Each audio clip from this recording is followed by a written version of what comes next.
Hello, everybody. Ẹ kúrọ̀lẹ́ kálẹ̀ o. Ẹ kúrọ̀lẹ́ kálẹ̀ o. Ẹ kúrọ̀lẹ́ kálẹ̀ o. Ṣàlàáfíà ni tẹ́ bá ti ń gbọ́ wa, ẹ jẹ́ ká mọ̀ immediately. Ẹ kúrọ̀lẹ́ kálẹ̀ o. Oh no, sorry. Peter Obi case lágbé wá. This evening, Peter Obi case lágbé wá. Kí ni nǹkan tó ń bá Peter Obi lẹ́rù? Why is Peter Obi accusing everyone? In fact, why is he accusing Tinubu of everything he has done? Why is he afraid? Kí ló dé? Iná yẹn já lọ ní má bínú. The light just went off. Kí ló dé Peter Obi accuse Tinubu lórí gbogbo nǹkan tó ti ṣe? Why is he scared? Why is he holding, ẹ káàbọ̀ Mr. Thompson? Why is he holding Nigeria to ransom? What is Peter Obi scared of? Torí ó ti wá show nsìn pé Peter Obi is scared of something. Ó ti ṣe nǹkan ìbàjẹ́ kan tí ó ń jaláyà. Gbogbo àwọn nǹkan ìbàjẹ́ tó dẹ̀ ti ṣe yẹn ló fi ń accuse Tinubu. Tinubu kò kí ń ṣe ọmọ Lagos State, which does not make sense. Being Lagosian is not a certificate to being the president. Torí òun gangan kò kí ń ṣe ọmọ Lagos State. Kò yé yín? Kí ni nǹkan tí ó ń ba máa yẹn lẹ́rù? Kí ló dé tí ó ṣe ń delay progress in Nigeria? Kí ló dé tó ṣe ń delay governance in Nigeria? What is he scared of? Ẹ jọ̀ọ́ bá wa pín ètò yìí. Mo fẹ́ pín fún sí àwọn ibì kankan ni ká tó bẹ̀rẹ̀. Ẹ̀yin tẹ́ ń sọ pé a kì í ṣe politics mọ́. A dẹ̀ tí ń ṣe politics ń sìn bóyá kẹ́ ṣe ẹ̀. What is Peter Obi afraid of? Why is Peter Obi ojú kíní ti funfun jù? Why is Peter Obi delaying the progress of Nigeria? Kí ló dé? Kí ló dé? Nigeria wants to move forward. Many regions in Nigeria want to go regional. Why is Peter Obi delaying the progress of Nigeria? Ẹ má bínú, mo ń bọ̀ ni o. Ẹ jẹ́ kí n pín sí àwọn ibi kankan. Ẹ jẹ́ kí n pín sí àwọn ibi kankan kí n tó bẹ̀rẹ̀. Kí n invite àwọn èèyàn. Because this is exactly what Peter Obi is doing. Àwa nílẹ̀ Yorùbá, a fẹ́ go regional, a fẹ́ gba Yorùbá nation. Peter Obi ò lè máa fi orí burúkú ẹ̀ kó máa kí ọwọ́ fi ọwọ́ ago wa sẹ́yìn. Káwọn èèyàn dẹ̀ máa kán máa ṣe nǹkan burúkú like kán ṣáà gbé nǹkan tó máa occupy àwọn èèyàn. Why is Peter Obi doing that? I think we are sick of that. We are tired of that. Kò yé yín, táwọn Igbo ò bá fẹ́ lọ, tí wọ́n bá fẹ́ go regional, kí wọ́n gba country wọn kí wọ́n kúrò because wọ́n delay progress Yorùbá. Peter Obi on purpose ó ń gbé gbogbo àwọn nǹkan tí ó wà important yìí wọ́n tó yẹ pé nǹkan tóun ṣe ni ó ń gbé wá sí ojú àwọn èèyàn just to delay kó ṣáà fi gbé nǹkan kan sí ọkàn Tinubu, kó fi gbé nǹkan kan sọ́kàn ìjọba kíjọba má lè move forward. That is what Peter Obi is doing and he has to stop it. He has to stop it. Ẹ jẹ́ ká kọ́kọ́ play video nǹkan tí Peter Obi sọ. Kẹ́ listen sí nǹkan tí man yẹn sọ. You understand? Video méjì la máa ṣiṣẹ́ lé lórí lẹ́ni. Èyí tí Peter Obi sọ àti àṣírí Peter Obi tó tú. Because Peter Obi is the one that forged certificate. And mo ti sọ fún yín tẹ́lẹ̀ mo ní Peter Obi tí mò ń wò yìí mi ò sure wípé nǹkan tó pera ẹ̀ ló jẹ́. Mi ò sure pé ẹni yìí ó really ka ìwé tó ń pariwo pé òun kà yẹn. Àṣírí ẹ̀ dẹ̀ ti tú. Àwọn tó mọ̀, àwọn tí wọ́n mọ̀ ìdílé ẹ̀, Want ti jáde, want ti wá sọ̀rọ̀. But first of all, before we play that video, let's play this Peter Obi's video.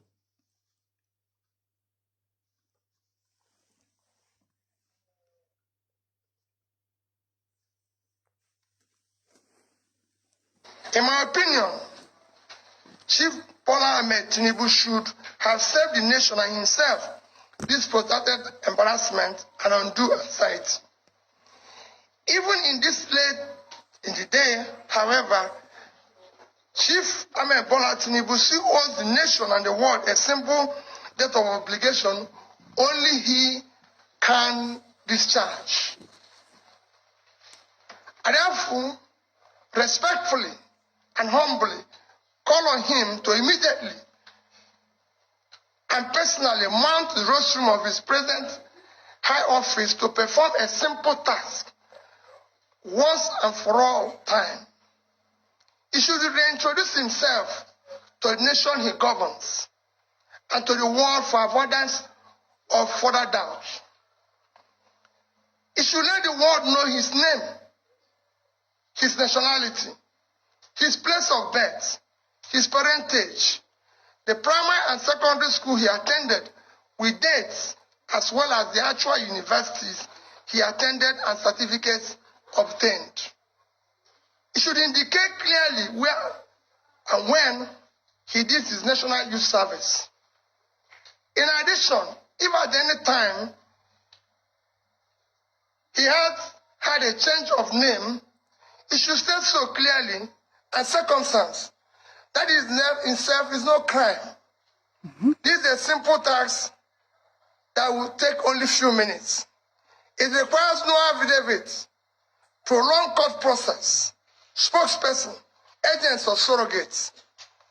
The task is one that only Chief Bola Tinubu himself, through a direct personal statement, can perform. He must perform this task urgently in order to lay to rest, once and for the last time, the many lingering doubts and valid speculation about his true identity. A leader cannot outsource a clear, unambiguous personal statement about his identity to political surrogates, official spokespeople, lawyers, or any other person, no matter how highly placed. A matter of personal identity of a leader is too sensitive and central to the function of the office he currently occupies to be trifled with, outsourced, or disguised under the cloak of officialdom. It is about integrity, morality, values, and the rule of law that defines the character of a nation and its people. In his present capacity as a leader of a nation of over 200 million Nigerians, his true identity is a matter of grave national and international interest. The people deserve to know with certainty the true identity of their leader, and this overrides whatever rights he may have to personal privacy. In addition, the international community deserves to know the true identity of the person with whom they will engage on Nigeria.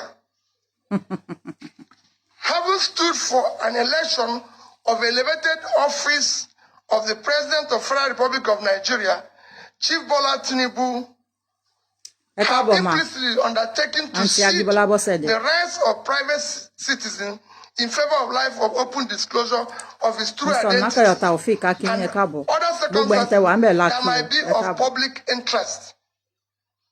His personal integrity demands no less. The legitimacy of the office he currently occupies demands that much and even more. Respect for the integrity and esteem of the Nigerian nation within the Committee of Nations makes it even more incumbent and compulsory. It is time to do the right thing. Long live the Federal Republic of Nigeria. Thank you.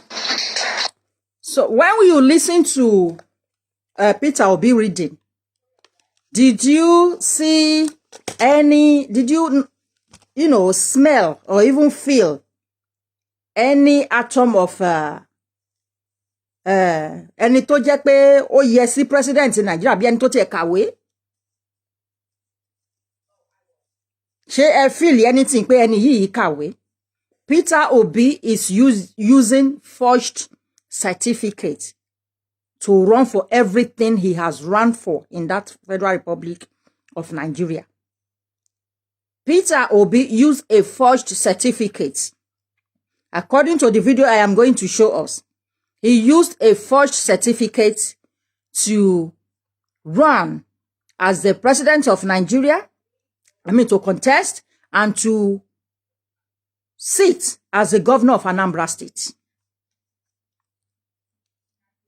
Peter Obi is delaying things. He's onko àìrójú sí àpò ààrẹ kí má sọ pé onko sí àpò aṣíwájú onko àìrójú àìráyè sápò ààrẹ láti fi delay títí nǹkan yìí á wọ 4 years pẹ̀lú tí wọ́n bá dẹ̀ rí nǹkan tí Tinubu ṣe ní 4 years ẹ má jẹ́ ká tọrọ wa Tinubu ò lè wọlé another 8 years another 4 years, and that is what this man is doing.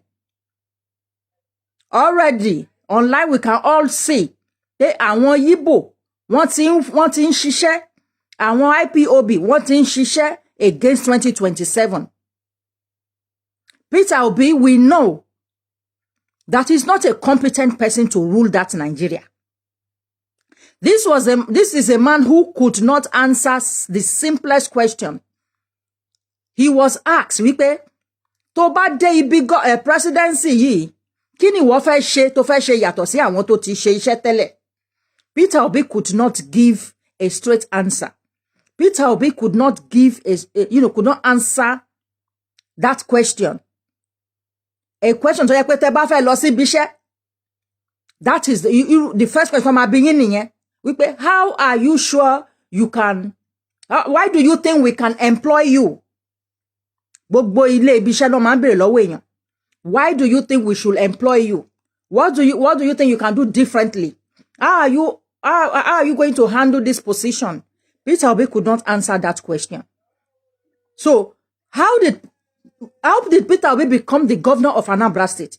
Was he not asked the same question? Up to this minute, tá ń sọ̀rọ̀, Peter Obi ò lè dáhùn question yẹn. Ìgbà tó tẹ̀ máa wá dáhùn nǹkan tó máa fara pẹ́ question yẹn, ó reiterate nǹkan tí Tinubu sọ ni. Ó tún copy Tinubu ni. Whenever you ask Peter Obi any question during this outgone presidential election, ó máa sọ̀rọ̀ nípa China, Indonesia, Singapore. That is all we heard from him. We knew that this man was not competent. I did a program that I called him an illiterate, and that's my program. People were laughing at me. That you that is an illiterate, you are saying so another illiterate. I knew that there was something wrong with this man academically, and he has proven it. He has been busted. The certificate that Peter Obi has been using to cajole us does not belong to him. I am going to read out something to you first before I play that video. And before I even go there, maybe I should replay this video again and analyze it to you. Because it's like, I want to watch the video. I'm Israeli. I want to want boss ti anything. Kò yé yín, Peter Obi ti rí pé àṣírí òun ti fẹ́ tú. That is why, ló ṣe ń ṣe gbogbo nǹkan tó ṣe yìí. Tẹ́ bá listen sí nǹkan yìí dáadáa. Ó dàbí pé Peter Obi ń bẹ̀bẹ̀ in advance ni. That ṣe mọ̀ wípé in case tó ó ń tọ́ láti sọ fún wa pé tí àṣírí bá tú o, tẹ́ bá lè rí pé fake certificate ni mo lò, kò ń ṣe big deal, ṣebí kí n kàn ṣe báyìí, kí n kàn ṣe báyìí, kí n kàn ṣe báyìí. Nǹkan tí Peter Obi ń sọ nínú nǹkan tó sọ ni. Ẹ jẹ́ ká tún gbọ́ lẹ́ẹ̀kan sí kí n tó ka nǹkan tí mo fẹ́ kà. In my opinion, Chief Bola Ahmed Tinubu should have said. What is it? Go now. In my opinion, Chief Bola Ahmed Tinubu should have saved the nation and himself this protracted embarrassment and undue anxiety. Even in this late in the day, however, Chief Ahmed Bola Tinubu owes the nation and the world a simple debt of obligation only he can discharge. Ṣé wọ́n flag wa ni? I therefore respectfully and humbly call on him to immediately and personally mount the rostrum of his present high office to perform a simple task once and for all time. He should reintroduce himself to the nation he governs and to the world for avoidance of further doubt. He should let the world know his name, his nationality. Did you hear that?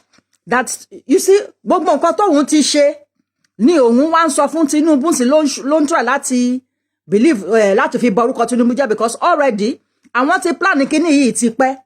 Wọ́n ti ń pe Tinubu ní orúkọ, you know, wọ́n mọ̀ pé Tinubu was coming to contest as the president of Nigeria. Wọ́n ti plan àwọn nǹkan yìí pẹ̀lú pé kán máa sọ pé ìyá yẹn kọ́ ló bí, orúkọ ẹ̀kọ́ nìyẹn. They knew this afar. Àwọn Igbo máa ń plan ní afar ni. Wọ́n ti plan gbogbo nǹkan yìí tí wọ́n pè pé Ìsọ̀mìrágbìjí, ọmọ Ṣàngó Tẹ̀dó ni, ọmọ kìnìkan ni. Wọ́n ti plan nǹkan yìí tipẹ́. Because they knew a day like this will come. Meanwhile, Peter Obi gangan, òun ni ó ń lo forged certificate. Peter Obi gangan ni kò lọ sí school tó lóun lọ. Peter Obi gangan ni ló jẹ́ pé orúkọ ẹ̀ nobody knows it. Kò yé yín, òun gangan ni.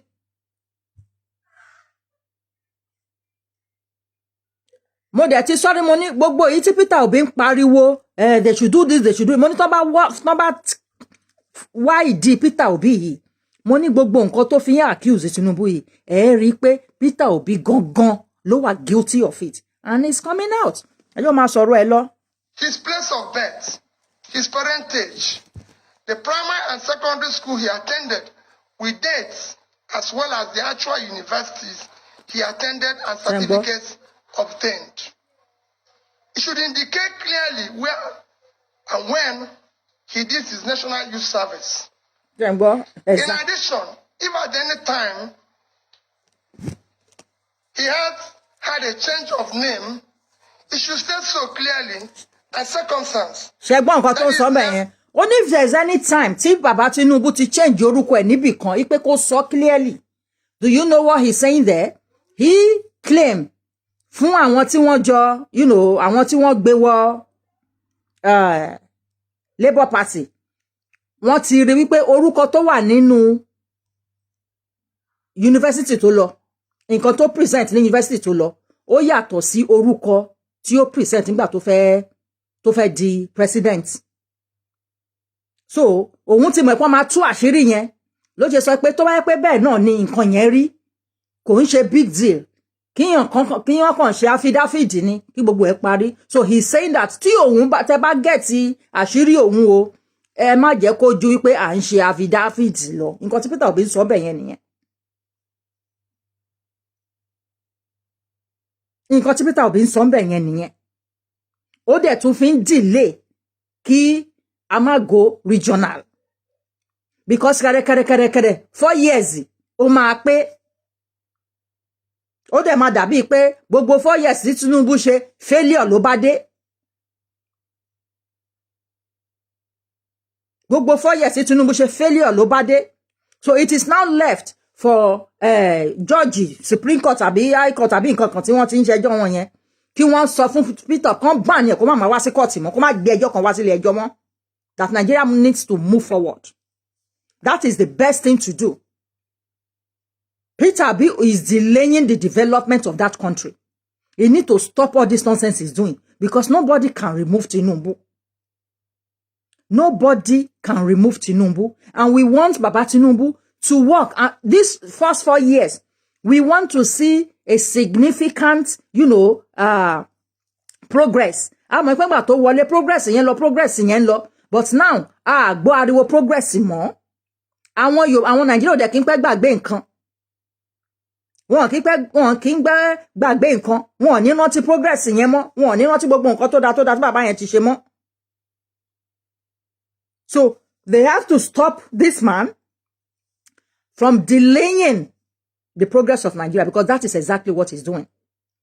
He does not want to go to jail because ó mọ̀ pé tí case ò bá sí nílé ẹjọ́ mọ́, tí ò bá pé bóyá à ń fa wàhálà, you know, wàhálà, we are going here today, we are going there tomorrow. Wọ́n máa, number one, EFCC ló máa kọ́kọ́ ta sí. EFCC ló máa kọ́kọ́ gbé. Because nǹkan tó ṣe ní Anambra yẹn, tí ó kó owó Anambra tó ń kó sí àkáǹtì, you know, tó fi ń ṣe business. Tí kò ṣe, you know, ṣe local government election for years. EFCC máa gbé fún nǹkan yẹn. So the Supreme Court should tell him now to stop coming to court for anything. Ẹ ń sọ̀rọ̀ certificate. Now, ó ti show wípé certificate Tinubu ṣe, it is not forgery. It is not forgery. So what are we still talking about? Why is the noise still going on? Ẹ wo bí dollar ṣe ń lọ sókè, ẹ wo bí pounds ṣe ń lọ sókè, ẹ wo bí euro ṣe ń lọ sókè. Wọ́n kàn distract everybody from that one ni. Wọ́n wá ń ṣe kéèsì ẹjọ́ kan tí ò make sense. Peter Obi should stop holding Nigerians at ransom. He should stop it. It's enough. It is enough. He cannot be the president of Nigeria, and he knows it. He knows that Igbo man cannot be the president of Nigeria because they have signed it. They have signed it. He was part of the people that you know, that he knows about how the Constitution was written. He knows about how the Constitution was written. Or more.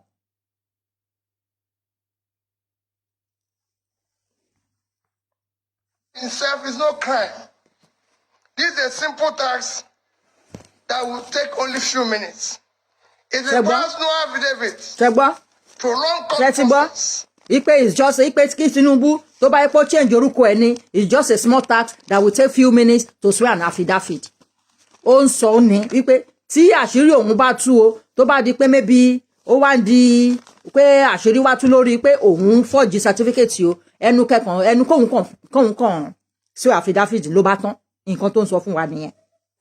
Kò dẹ̀, it will not work like that. If you forge a certificate, all the salaries that you have collected as the governor of Anambra State, you will return it. Peter Obi, you will return all the salaries that you collected as òṣìṣẹ́ ìjọba. Ó máa kó gbogbo ẹ̀ lẹ̀. Ó máa kó gbogbo ẹ̀ lẹ̀. Spokesperson, agents or surrogates. The task is one that only Chief Bola Tinubu himself, through a direct personal statement, can perform. He must perform this task urgently in order to lay to rest, once and for the last time, the many lingering doubts and valid speculation about his true identity. A leader cannot source a clear, unambiguous personal statement about his identity to political surrogates, official spokespeople, lawyers, or any other person, no matter how highly placed. A matter of personal identity of a leader is too sensitive and central to the function of the office he currently occupies to be trifled with, outsourced, or disguised under the cloak of officialdom. It is about integrity, morality, values, and the rule of law that defines the character of a nation and its people. In his present capacity as a leader of a nation of over 200 million Nigerians, his true identity is a matter of grave national and international interest. The people deserve to know with certainty the true identity of their leader, and this overrides whatever rights he may have to personal privacy. In addition, the international community deserves to know the true identity of the person with whom they will engage on Nigeria. This man that is saying that he does not know the identity of Tinubu. For an election of what is he? Whose name is he calling? He's calling Bola Ahmed Tinubu. He is claiming that they don't know the identity of Tinubu. But you are calling Bola Ahmed Tinubu. That is his name. And he's a Nigerian. And you don't need a university degree to be the president of Nigeria. So why is Peter Obi doing that? Why is he doing this? Every region in that Nigeria wants to go regional. They want to govern themselves.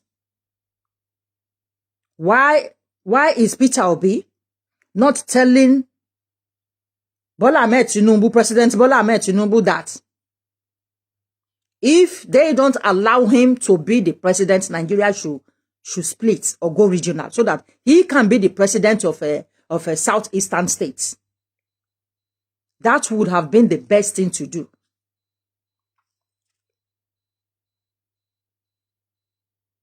Peter Obi mọ̀ wípé òun ti ṣe àwọn ìkà tó pọ̀.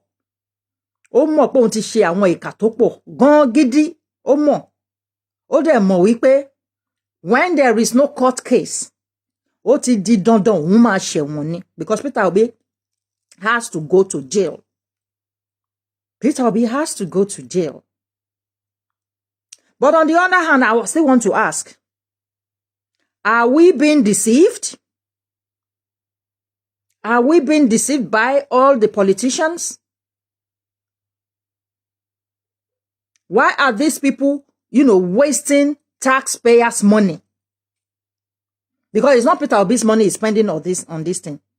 And definitely for President Bola Ahmed Tinubu, it is for APC, let me say for APC, it is the government money that they are spending to get lawyer and all these things. Why are they wasting taxpayers' money? Why is Peter Obi making the government waste taxpayers' money? You came third. The person that even came second is not making much noise like you. That alone should tell us that Peter Obi is afraid of something. He's not concerned. Pẹ̀lú nǹkan tó ń ṣẹlẹ̀ ní Southeast. We are concerned about it. Ó kàn ṣàfẹ́, nǹkan tí kò lè di, president tí ò lè di. Peter Obi cannot be the president of Nigeria. Tí Peter Obi bá lè di president in Nigeria ni, gbogbo àwọn Igbo yẹn, gbogbo àwọn South yẹn ni wọ́n máa support ẹ̀. Gbogbo wọn pátápátá náà máa support ẹ̀. Tó bá lè di president in Nigeria. Tí Igbo bá lè di president in Nigeria, gbogbo àwọn Igbo yẹn náà máa support Peter Obi. But we saw them. None of them supported him. None of them supported him. Election has come and gone. Peter Obi should let us move on. Nigeria want to move forward.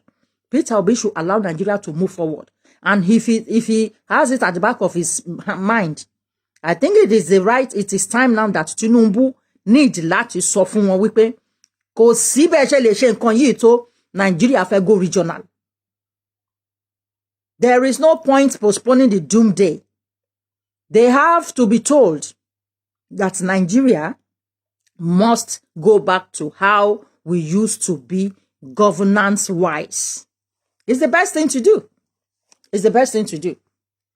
Elevated office of the President of Federal Republic of Nigeria, Chief Bola Tinubu, have implicitly undertaken to cede. You would think he's insulting that one now, Chief Bola Tinubu, in favor of life or not open president. disclosure of his true identity and other circumstances that might be of public interest.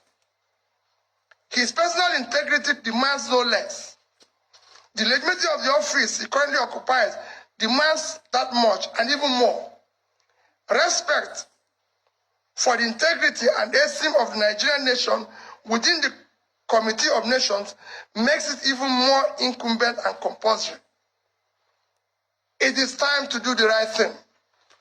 Long live the Federal Republic of Nigeria. Okay. In my opinion, Wait, that Chief should go. Bola Ahmed. That should go. Now, let me read this out to you for you to know that Peter Obi is the one that is using fake documents to run for office.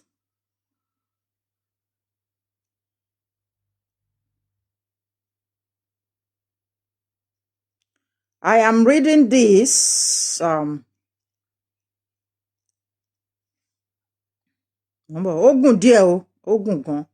This is from Dr. Abayomi Arabambi, the National Publicity Secretary of Labour Party. He made this, he wrote this and put it in a video on the 13th of October 2023. It is coming from Dr. Abayomi Arabambi. He said, unveiling the true identity of the man called Mr. Peter Obi, who is using the identity of a dead brother. Peter Obi ń lo identity ẹ̀gbọ́n ẹ̀ tó ti kú. Màá show video yẹn, má worry o. Only Obi's name on his NYSC certificate, the one on his UNN, which is University of Nsukka certificate, and WAEC certificate are different. Only orúkọ tó wà nínú certificate tó fi ṣe WAEC àtèyí tó fi ṣe tó fi lọ sí university àtèyí tó fi ṣe NYSC pé ó yàtọ̀. Who and what is his elder brother's name? Ó ní ta ni ẹ̀gbọ́n ẹ̀, kí ni orúkọ ẹ̀? Where is he and what happened to him? Níbo ló wà? Kí ló ṣẹlẹ̀ sí? Only the attention of Labour Party has been drawn to Mr. Peter Obi needless and unwarranted World Press Conference on Wednesday, October 11, 2023, where he accused the President and Commander-in-Chief of Armed Forces, Federal Republic of Nigeria, Asiwaju Bola Ahmed Tinubu, of using fake identity. We have been watching with keen interest the various reactions and mudslinging on the unsubstantiated allegations of forgery in respect of Chicago State University diploma certificate of His Excellency President Bola Ahmed Tinubu. While we agree that Peter Obi has right to his opinion, he ought to be guided by the Constitution of Nigeria, because he who comes to equity must come with clean hands. As a main opposition party, the role being played by Labour Party former 2023 presidential candidate is highly condemnable, because it's obvious he is trying to levy war against the president of Nigeria through intimidation in order to cause a violent overthrow, which is a treasonable felony offense punishable by death or life imprisonment. We believe rather than Mr. Peter Obi engaging in his media tragedy, rascality, and comedy, he should have allowed the Supreme Court to adjudicate on the veracity of the issue raised in the President Certificate saga. And I want to say, everybody believes, gbogbo alárí pé bó ṣe yẹ kó rí nìyẹn. Kéèsì ti wà ní court. Kí ni Peter Obi ń lọ káàkiri fún tó lọ ń ṣe press release tó dẹ̀ ń sọ nǹkan tó ti wà ní court already? Ṣé kò yẹ kí court stop ẹ̀ ni? Wípé this case is already in the court. Kí ni reason tó ṣe ń lọ káàkiri? INEC ti sọ̀rọ̀, court ti sọ̀rọ̀. Kí ni reason tí wọ́n ń lọ káàkiri? Ṣó fẹ́ gbé lọ sí world court ni? You will see that Peter Obi is using this delay tactics on us, on Nigerians. This is what he's doing. He wants Tinubu to waste the whole 4 years doing nothing. And why somebody like me campaign for Tinubu is Chicago regional. Oh yes, Chicago regional ni. It's not to sit on one place, going to court every time. You can't go more expensive. Naira bàjẹ́ every day. Àwọn èèyàn ò kọ́ bí ara sí. They are just Peter Obi court case. Peter Obi court case. Enough of that. Enough of that. Labour Party have it on credible authority that he has an elder brother. He should disclose his elder brother's name and his whereabouts. Wọ́n ní Peter Obi òun kọ́ ó ní ẹ̀gbọ́n ọkùnrin. Wípé níbo lọkùnrin ọmọ níbo lẹni yẹn wà? Kí lorúkọ ẹni yẹn? What's the relationship between Peter Obi and the likes of IKB, Jakes 5, and late Senator Okonkwo in the 80s in Lagos?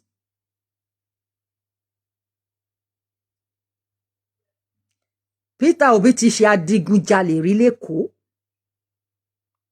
Peter Obi, pẹ̀lú nǹkan tí mò ń kà yìí, ó dàbí pé ó ti ṣe adigunjalè rí ní Èkó.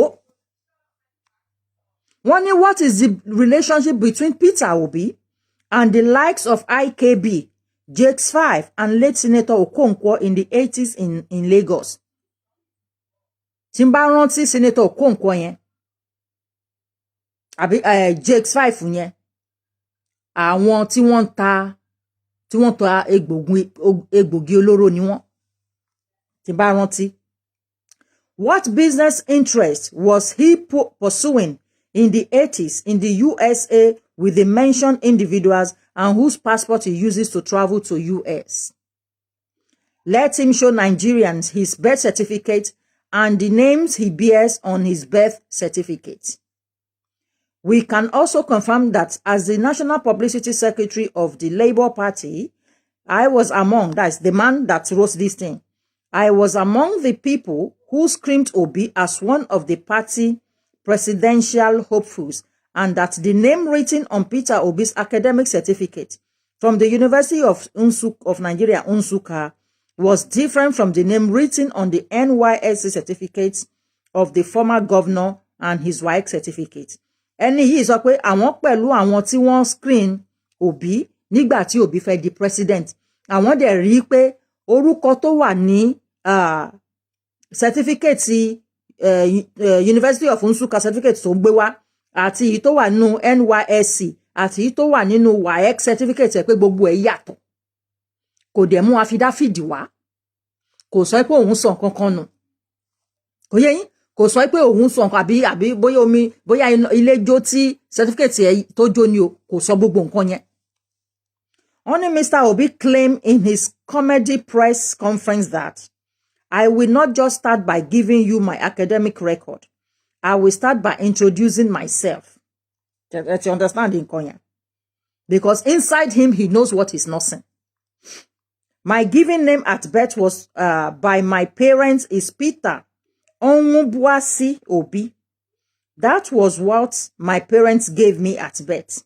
I don't answer my Igbo and middle name. What it means is that I cannot die. So I choose not to answer it, but it was my father that gave me the name. Palombe question lọ́wọ́ ẹ̀. Guilty conscience. My name is Peter Obi. I am a Catholic and my confirmation name was Gregory. Either this is you will know that he's lying here. If you were a Catholic, that means you must be baptized. And every name given to you by your parents, all if it's 20 names, they will go into that baptism certificate. And it will also be in your birth certificate. Ó kàn lè má wọ no passport, ó kàn lè má wọ computer, but ó máa wà nínú birth certificate yẹ, ó dẹ̀ máa wà nínú baptism certificate yẹ. So you will see me write Peter Gregory Obi, but a second look at curious check on Peter Obi 1978 school certificate result posted horribly by his co-traveler in the theater of political rascality and absurdity, Mr. Oseloka Paul, shows that Obi Gregory Onwumbasi and not Peter Onwumbasi Obi. Okay. The question begging for an answer are as follows. Who is Peter Onwumbasi Obi, given to him allegedly by his father? Who is Obi Gregory Onwumbasi? WAEC 1978 certificate. Who is Obi Gregory Peter Onwumboasi, NYSC certificate? And finally, who is Gregory Peter Onwumboasi Obi, University of Nigeria Nsukka certificate? I was part of the people who did screening for him. In the form EC9 we gave him, he wrote that he attended the University of Nigeria Nsukka, and he wrote that he finished his youth service, but unfortunately in the final submission of the form, he only submitted his school certificate. So something is fishy, and I want to say the name the school sent for mobilization was not what was written on his NYSC certificate, and he knows that. This destination that he is going, I don't know what he wants to achieve. We have before the Supreme Court his own petition, and the pleadings are not there. You are now calling out someone to come and reveal his true identity. For us, we don't know the true identity of Peter Obi, even in the Labour Party, because everything was shrouded in secrecy at that time between him and Abure in Asaba. That is why only Igbo see gbogbo official Labour Party. They remove one Nibe. They remove all the Yoruba that were there. They removed all the Hausa Fulani that were there. They tried to put only Igbo people because there is something they were hiding.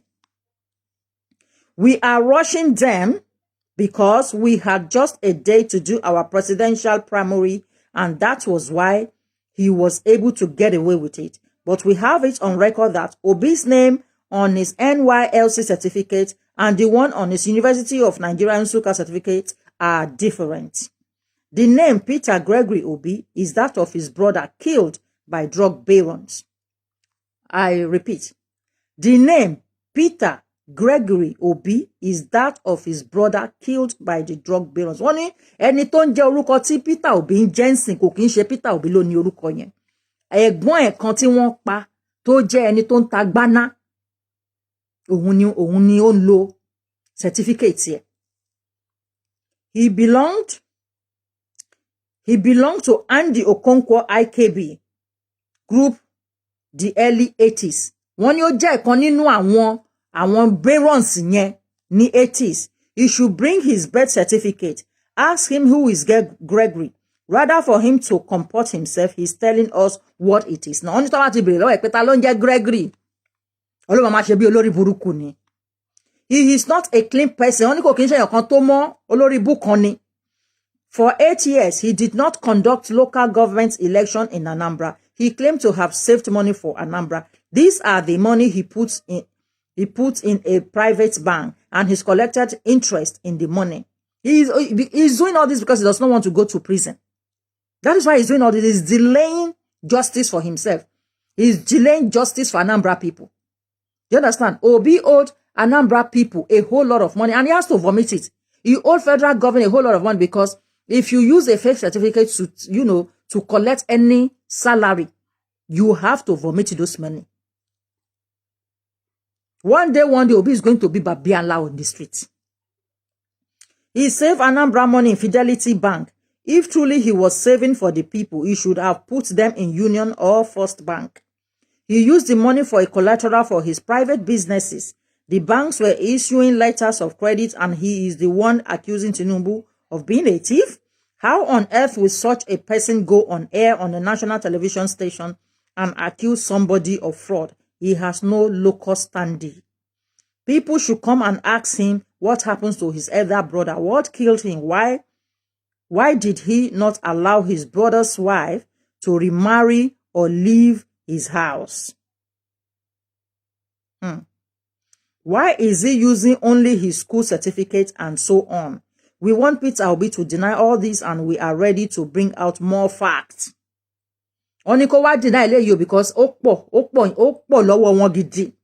I have been warned not to grant this press conference by Mr. Peter Obi and Julius Abure, else I risk losing my life. Ọkùnrin yìí ní wọ́n ti threaten òun lábẹ́lẹ̀ pé tó bá wá sọ nǹkan yìí síta, ẹ̀mí ẹ̀ ló máa fi di. Why will they be doing that? Àtìgbà tí Peter Obi ti accuse Tinubu of not having this or forging this or forging that. Has anybody threatened Peter Obi? All these things Peter Obi is doing, she ó show ẹni tí ó really ní that capacity láti rule Nigeria ni. Ẹni tí ò ní capacity láti gbọ́ òótọ́ ọ̀rọ̀. Ẹni tí ò ní capacity láti, láti sọ òótọ́ ọ̀rọ̀.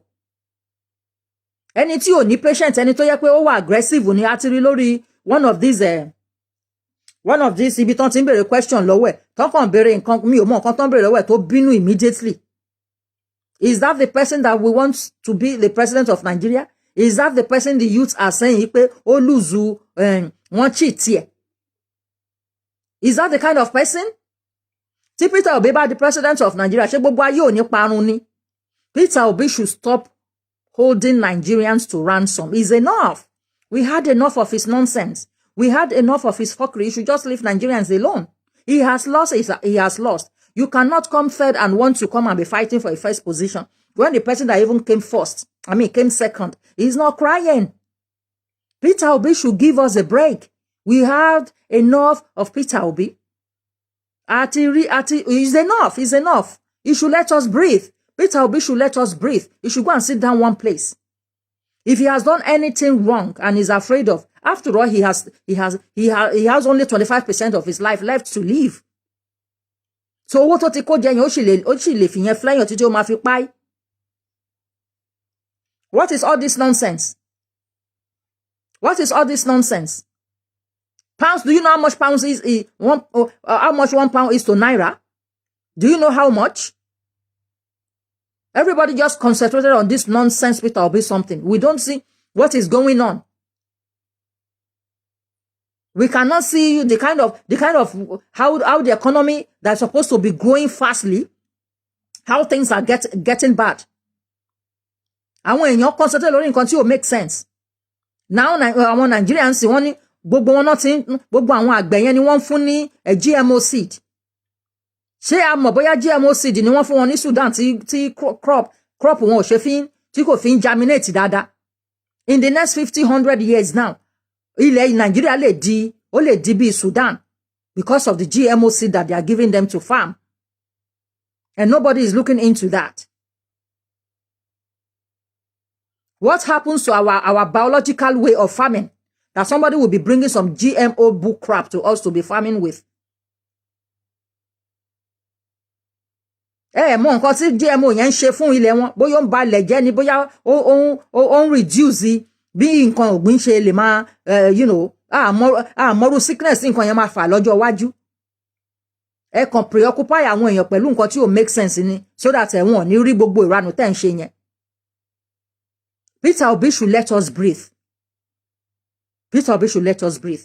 Normally, if Peter Obi was not doing all this nonsense, if these politicians are not doing this nonsense, I'm sure the youth will be dealing with this religion matter now. Youth, we are supposed to be dealing with the religion matter now. Everybody come campaign against our religious houses yẹn ni, the imported ones. Nǹkan tó yẹ káwọn youth máa ṣe ń sìn nìyẹn. Kò ń ṣe pé kí Peter Obi máa fún wọn ní contract kan máa pa ọmọ ọlọ́mọ bí wọ́n ṣe pa kí lórúkọ ẹ̀, bí wọ́n ṣe pa Mohbad, so that wọ́n kàn wà preoccupied with yẹn ni.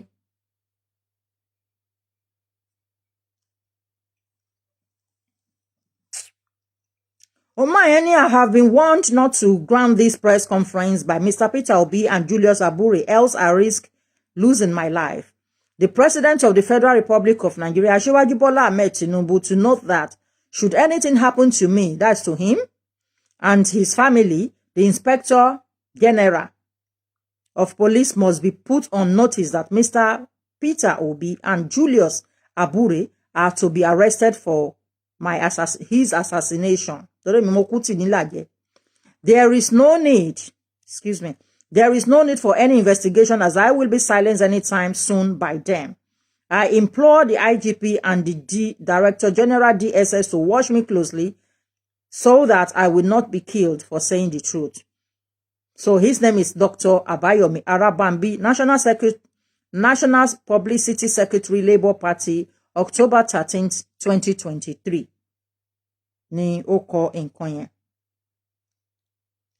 So fún ẹ̀yin tí torí àwọn ọ̀bọ Ìlọrin mi wà níbí báyìí àwọn ọmọ Ìlọrin yẹn some of them will be here.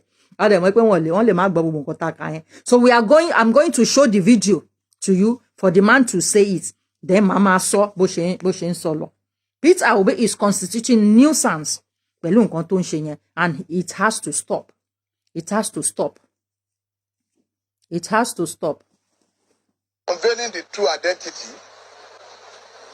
of the man called Mr. Peter Obi, who is using the identity of his dead brother. I repeat, we want to unveil the true identity of Mr. Peter Obi, who is using the identity of his dead brother. Mr. Peter Obi name on the NYC certificate, the one on the University of Nigeria and Soka certificate and WAEC are different. Who and what is his elder brother name? Where is he? Ó ní certificate mo ti sọ náà lẹ́ẹ̀kan, but màá tún sọ fún àǹfààní àwọn tó ń ṣẹ̀ṣẹ̀ ń wọlé. Ó ní orúkọ tí ó wà lórí NYSC certificate gbogbo certificate tí Peter Obi ṣá present ti university ẹni o NYSC, you know, secondary school university àti secondary school pé gbogbo ẹ̀ yàtọ̀, kò kí ń ṣe nǹkan kan náà. Nǹkan tí màá yìí ń sọ nìyẹn wípé kò kí ń ṣe nǹkan kan náà. Wọ́n torí ìjọ yẹn they had one day. Ó ní wọ́n ní ọjọ́ kan péré láti fi look into all those things. Dẹ̀ mọ̀ wípé a day is not enough to do all those things. Nǹkan tí Peter Obi ṣe jẹ́ lọ nìyẹn. Nǹkan tó wá ń bí àwọn èèyàn nù sí ni wípé ìwọ tó mọ̀ pé ó ṣe irú ìbàjẹ́ yẹn, ìwọ yẹn ló wá tún fi irú ó wá accuse èèyàn míì wípé ó ṣe nǹkan tó ṣe. Even wípé bí ìjọba ṣe try tó láti fi lè gbé òkodo ọ̀rọ̀ síta fáwọn èèyàn, you still not satisfied. Even wípé kéèsì wà ní court nígbà tí wọ́n fi ń ṣe kéèsì lọ́wọ́, you were not satisfied. You are still going around láti, you know, ẹni tó fẹ́ bàyàn jẹ́ on purpose without a reason ló ń ṣerú nǹkan bẹ́ẹ̀ yẹn. Ẹni tó fẹ́ bà orúkọ èèyàn jẹ́ òun ló ń ṣe nǹkan bẹ́ẹ̀ yẹn. And I understand because nínú ìjọba ti Tinubu yìí ń sìn, ẹ rí pé ó gba àwọn Yíbò sí iṣẹ́, ó gba àwọn Yíbò sí appointment ju bá ṣe rò lọ. The thing at a point even started irritating me. Nísìn ọjà Jàǹkárá wọ́n ní Yíbò ni wọ́n fún ní contract yẹn. Is that not irritating? But yet àwọn people yóò fẹ́ gbà. Ó dàbí pé the only person tó rí ẹ pé ní ilẹ̀ Yíbò yẹn is the former governor of Ebonyi State. Ó dàbí pé yẹn nìkan lórí ẹ pé ìyẹn gan tí wọ́n bá ní yí lọ́kàn ni. Tí Tinubu bá really fẹ́ go regional, this is the time. I think we need to start shouting Yoruba Nation now. We need to start talking about Yoruba Nation now. This is the right time to begin to talk about Yoruba Nation now. Ìsìn gangan ní nǹkan yẹn, you know, or regional governments. Ìsìn ní àsìkò tó yẹ ká máa sọ. Ìsìn ni. Tá bá dẹ̀ fẹ́ ṣe, olórí burúkú nìkan ló máa tún lọ ṣe pẹ̀lú àwọn Yíbò. Olórí burúkú nìkan ló máa lọ ṣe another, you know, cry for Yoruba Nation pẹ̀lú àwọn Yíbò. We don't need them to join us. They don't need us to join them. Kàn ṣe tiwọn lọ́tọ̀ ká wá ṣe tiwa lọ́tọ̀. Because Tinubu bá waste 4 years tí àárín nǹkan kan ṣe rí ó ti bọ́ lọ́wọ́ Yorùbá nìyẹn o. Ó ti bọ́ lọ́wọ́ Yorùbá nìyẹn. Gbogbo àwọn Yorùbá tó yẹ kójú wọn tiẹ̀ ti là sí gbogbo òṣì táwọn Ìgbò ń ṣe yìí. Sí wọn ojú wọn ò fẹ́ là. Ojú wọn ò fẹ́ là. Any slimless distraction tó máa gbé sí wa létí báyìí, a máa rú kiri ni. It is time we start shouting Yoruba Nation. This is the right time. This is the right time. Obi should leave us alone. Obi should leave us alone. Ṣé bí wọ́n sọ pé wọ́n mọ̀ ń pa àwọn náà ṣe business jù. Kí ló dé tí business yẹn ò lucrative lọ́dọ̀ tí wọ́n? Especially now that anybody can do online business. Ṣé wọ́n need láti wà lÉkòó láti fi ṣe business ni? Do they have to? They don't have to be in Lagos to do business.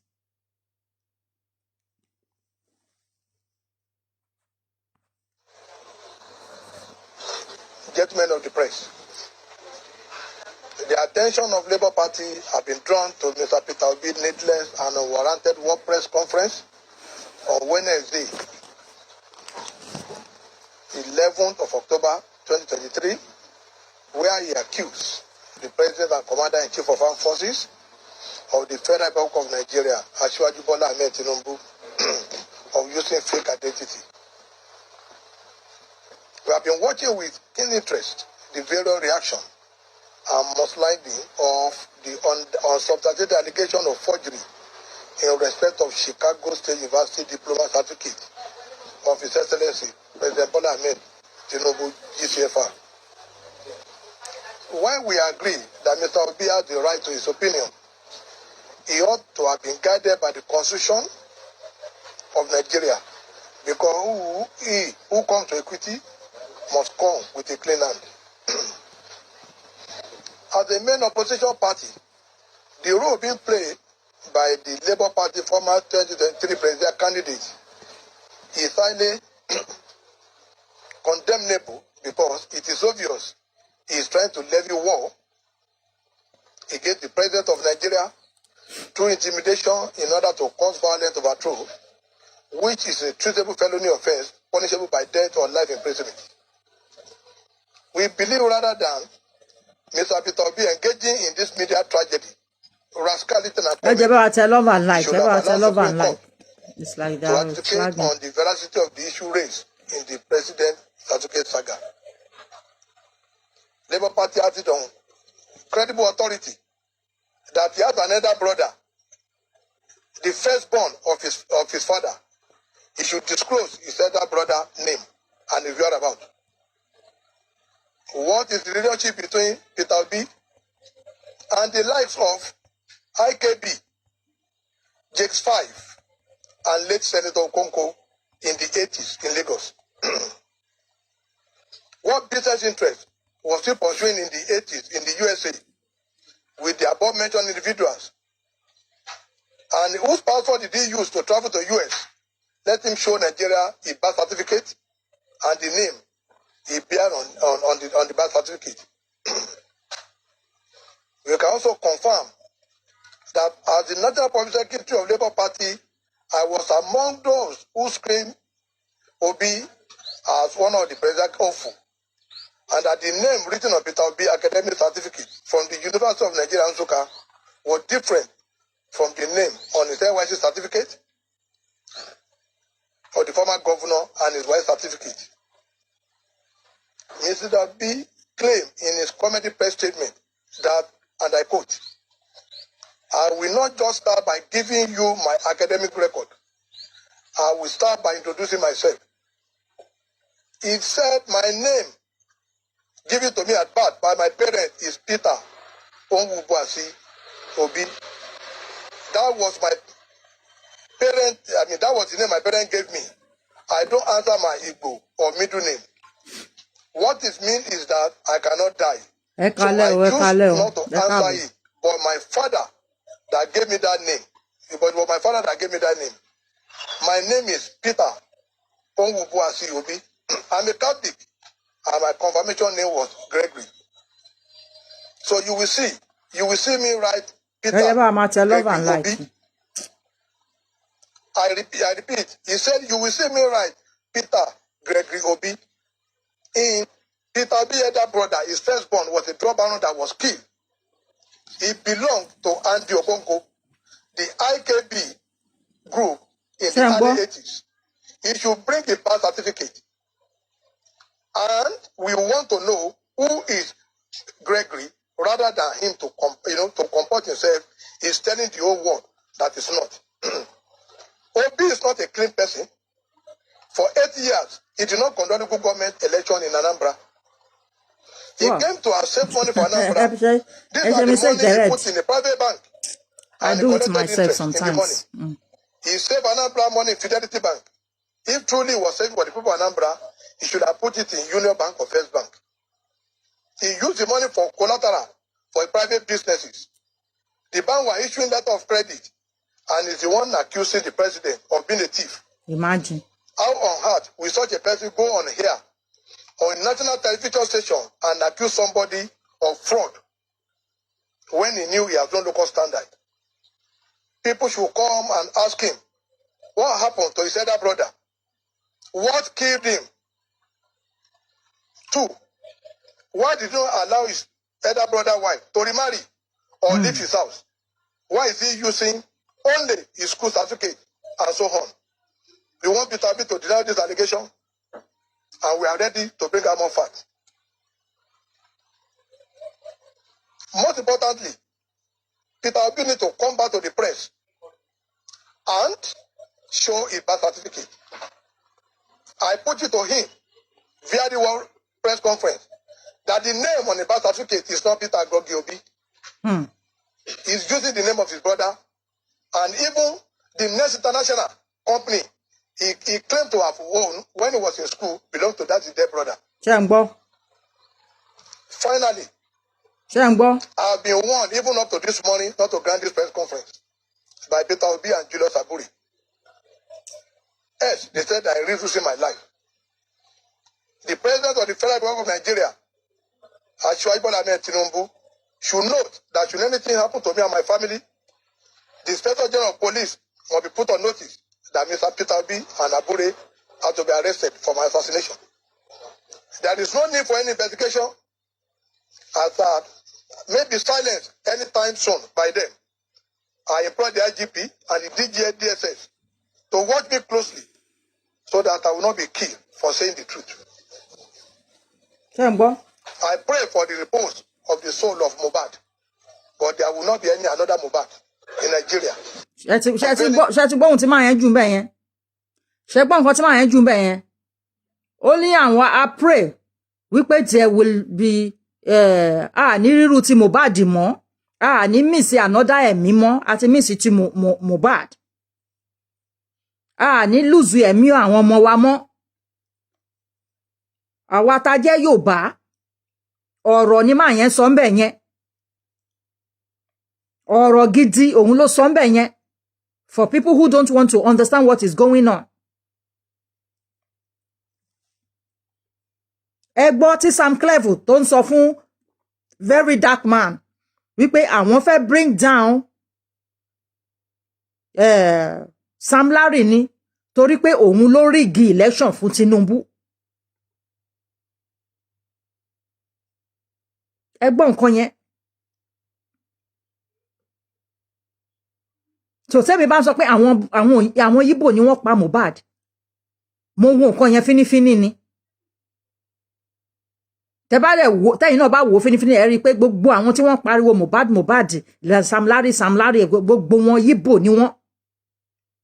Gbogbo wọn Igbo ni wọ́n, gbogbo wọn Labour Party ni wọ́n, gbogbo wọn IPOB ni wọ́n. Peter Obi should leave us alone. Peter Obi should leave us alone. I don't know why àwọn èèyàn wa máa sọ̀rọ̀ tó máa sọ̀rọ̀ pẹ̀lú ìbẹ̀rù. Wọ́n máa sọ̀rọ̀ pẹ̀lú ìbẹ̀rù. Wọ́n need láti kojú àwọn people yìí. Wọ́n need láti kojú àwọn people yìí. Àwọn ni wọ́n pa wá, àwọn ni wọ́n ṣe gbogbo ìbàjẹ́ ilẹ̀ Nàìjíríà. Ìgbà tí wọ́n pa ọmọ kan, tí bus driver kan pa ọmọ yẹn I think last year. How many Igbo people came out and asked for justice? How many? How many of them jáde láti wá pariwo fún justice? Ṣebí torí pé ọmọ Igbo ló pa ni. Tó bá jẹ́ pé Igbo ni Sam Larry àbí a mọ̀ pé Sam Larry kọ́ ló pa ọmọ yẹn o. A mọ̀ pé Naira Marley kọ́ ló pa ọmọ yẹn o. But tó bá jẹ́ pé ọmọ Igbo ni wọ́n accuse ni, ẹ rí gbogbo tó máa pariwo kiri tribalism. Wọ́n máa pariwo tribalism. Àìmọye àwọn ọmọ Igbo táwọn ọlọ́pàá Igbo tán ti fi ìbọn pa àwọn ọmọ Yorùbá. Àwọn Igbo jáde pé àwọn fẹ́ fight fún nǹkan. Ní pé kí èèyàn má fight fún justice, but at least ẹ fight fún justice lórí òdodo. Ẹ dẹ̀ ń pa àwọn ọmọ wa, ẹ dẹ̀ máa pariwo justice. Ẹ pa ìkan. Ẹ fẹ́ ká dájú wálẹ̀. Àwọn ọ̀dẹ̀ kan náà tún sọ̀rọ̀ òṣìkiri. ẹ fẹ́ dojú wálẹ̀ pé kí wọ́n tún wá pa àwọn méjì so gbogbo àwọn ọmọ ológo ilẹ̀ Yorùbá òun ni kàn máa pa kiri. Igbo people should leave us alone. Enough is enough. It is not our business tí ọ̀dọ̀ wọn bá hot. It is not our business. Táwọn leaders wọn bá lè put things are right. Ìyẹn ò ń ṣe problem tiwa. Ìyẹn ò ń ṣe problem tiwa. Because when Malami wanted to quench the fire in Southeast, it is this Mumu, governor of Enugu State, that say, not be only 15 people buy. So why Malami can't send it? Even because of that, went to Abuja to go and meet Buhari. That Buhari should tell Malami to leave them alone. They know how to solve their problem. Ẹ wá ṣe gbogbo òṣìyẹn sí ó wá bu yín lọ́wọ́. Ó bu yín lọ́wọ́. Ẹ wá fẹ́ máa dá gbogbo ẹ̀ lé Yorùbá lórí. He is attesting that Mohbad was spied by these people from the east. Bẹ́ẹ̀ ni nǹkan tó ń sọ nìyẹn. Nǹkan tí màá yẹn ń sọ nìyẹn. Ó clear. Ṣé bí Yorùbá ni gbogbo wa? Ó clear. Àwọn ni wọ́n pa. Àwọn ni wọ́n pa. You see, Prime Boy. Èyí tí gbogbo ariwo òṣì tí Prime Boy ń pariwo tí màmá ẹ̀ ń pariwo yẹn. Ẹ ń ṣe mistake ni màmá Prime Boy yo. Ẹ ń ṣe mistake ni. Kò yé yín. Ẹ lè mọ̀ tí ọmọ yín bá wà nínú cult. Kò ní sọ fún yín. And woman tí Ondo yẹn náà tó ń sọ pé ó fẹ́ kọ́ mọ́ mi ní ó ń ṣe kíní kan. You cannot know. Bóyá ọmọ obìnrin yẹn gan wà nínú cult. You cannot know. You cannot know. Nǹkan tí ó bá ṣẹlẹ̀ gangan ni kó wá sọ fún wa. Gbogbo ẹjọ́ òṣì tán rò yẹn, ìyẹn kan, gbogbo ẹkún ìyà tó ń sùn yẹn, ìyẹn kọ́ la fẹ́ mọ̀. Kí ni Prime Boy mọ̀? Kí ló ṣẹlẹ̀? Kí ló ṣẹlẹ̀? Kí ni wọ́n lọ ń bá ìyàwó? Kí ni màmá Prime Boy lọ ń bá ìyàwó Mohbad fún? Kí ló lọ ń bá ìyàwó Mohbad fún? Ṣé ìyàwó Mohbad ló yẹ kó lọ bá ni àbí kó lọ bá màmá ìyàwó Mohbad yẹn? Wọ́n fi ṣe àgbàlagbà ságbàlagbà. Kí ló lọ bá wọn kéré yẹn fún? Òun mọ̀ bóyá ọmọ ẹ̀ wà in cult ni. Ṣó mọ̀ ni? Ẹ wo how many years tí PDD tí àṣírí yẹn ti wà hidden. Ipò òun ló pa Biggie. Ṣebí ìsìná ṣẹ̀ṣẹ̀ wá find out pé òun ló pa Biggie. Ṣebí ìsìná ṣẹ̀ṣẹ̀ wá find out pé ó mọ̀ pa bó ṣe pa Biggie yẹn. Ṣé ọ̀rẹ́ ò lè pọ̀ rẹ́ ni? Ọmọ ìyá ń pọ̀ ọmọ ìyá. Sọ pé òun ló ṣe o. But wípé bóyá ọ̀rẹ́ ò lè pa yẹn. Ẹ tutọ́ ẹ̀nù. Ọmọ ìyá ń pa ọmọ ìyá. Bàbá ń pa ọmọ ń pa bàbá. Ọmọ ń pa ìyá. Tán bá dẹ̀ wà nínú kọ́ọ̀tì. Wọn ò ní wá sọ síta pé àwọn wà. Wọn ò ní sọ fún àwọn parents wọn. Wọn ò ní ṣe ọmọ yẹn tí mo bá tún wo apá ẹ̀yẹn gidi tí kò bá kí n ṣe pé bóyá ọmọ tó máa ń inject ara ẹ̀ tẹ́lẹ̀ ni èmi fẹ́ sọ pé wọ́n inject ẹ̀ wọ́n fa ẹ̀jẹ̀ yọ ńbẹ̀ torí bọ́n ṣe máa initiate èèyàn nìyẹn wọ́n fa ẹ̀jẹ̀ yẹn nọ́ọ̀sì yẹn ó lè jẹ́ òun ló máa ń fa ẹ̀jẹ̀ wọn ó lè jẹ́ òun ló máa ń fa ẹ̀jẹ̀ wọn because look at it this way báwo ni nọ́ọ̀sì tí ó ń treat Mohbad tó dẹ̀ mọ̀ pé tí òun bá wá sílé Mohbad sálárì tí òun máa gbà owó tí Mohbad máa san fún òun á ju sálárì oṣù 6 gan lọ so wọ́n wá sọ wípé Mohbad ṣèṣe o ó dẹ̀ serious gan o a dẹ̀ nídìí yín o kò ní fi ṣẹlẹ̀ kò ní máa bọ̀ ní Nàìjíríà yẹn so ẹ má purọ́ fún wa kò yé yín ẹ má purọ́ fún wa ẹ ti gbọ́ nǹkan tí màá yìí ń sọ ó ní irú Mohbad yẹn nǹkan tó ṣẹlẹ̀ sí Mohbad yẹn a fẹ́ kó ṣẹlẹ̀ sáwọn youth wa mọ́ wọ́n mọ̀ ní pé àwọn Ìgbò ni wọ́n ń pa wá wọ́n mọ̀ ní wípé àwọn Ìgbò ló ń pa wá and this is the time we need to start shouting Yoruba nation we need Yoruba nation now we need Yoruba nation when I say Yoruba nation to it is regional governance because tá bá sọ pé a fẹ́ kúrò ní Nàìjíríà ó máa nọ́sẹ̀ ó lè wọ 50 years ká má ti kúrò ńbẹ̀ but regional yẹn a lè get here tí 3/4 what is 3/4 tí ìdá mẹ́ta inú Nàìjíríà yẹn tó bá ti lè sọ pé àwọn fẹ́ lọ kò sí nǹkan tí Yíbò nìkan fẹ́ sọ pé àwọn ò lọ tán bá fẹ́ lọ wàhálà tí wọ́n nìyẹn tí wọ́n bá fẹ́ lọ wàhálà tí wọ́n nìyẹn How many regions do we have? Okay, 6 regions. Tí 5/6 bá ti sọ pé àwọn fẹ́ lọ, kò sí wọn ní láti máa dúró de Igbo. Kàn dẹ̀ máa gbé lórí òfurufú. Yes, so we need our autonomy region. A fẹ́ máa ṣe, nǹkan ara wa fúnra ara wa. Tó bá yẹ pé bí nǹkan yẹn ṣe rí láti ilẹ̀ níwọ̀n bí àwọn ọ̀bọ Ìlọrin kan wọ ilẹ̀ Ìbàdàn kan náà fẹ́ wá gbé èèyàn náà. Wọ́n bí wọ́n dá. Igbe kan wá kúrò n'Ìbàdàn kan láwọn àbí kan kúrò ní Ìlọrin kan wá àwọn fẹ́ wá sí Ìbàdàn láti wá ṣe kinní. Wọ́n á gba state tí wọ́n tá bá ti lọ tán àwọn Yorùbá tó bá mọ̀ pé àwọn fẹ́ join ni wá. Tí kò dẹ̀ sí pé wọ́n fẹ́ máa sọ pé ìlú kan ó jìnnà ó súnmọ́ àlùjánnà gbogbo irọ́ òṣì tó ń pa yẹn. Èyí tó bá fẹ́ join àwọn tí Àfọ̀njá tó fẹ́ join ni wá. Ṣẹ́rí yìí tán sọ how many local government wọn láwọn wèrè yìí ti gbà ẹ fi wọ́n lẹ̀ kán gbà kán máa lọ. Ẹ fi wọ́n lẹ̀ kán gbà kán máa lọ.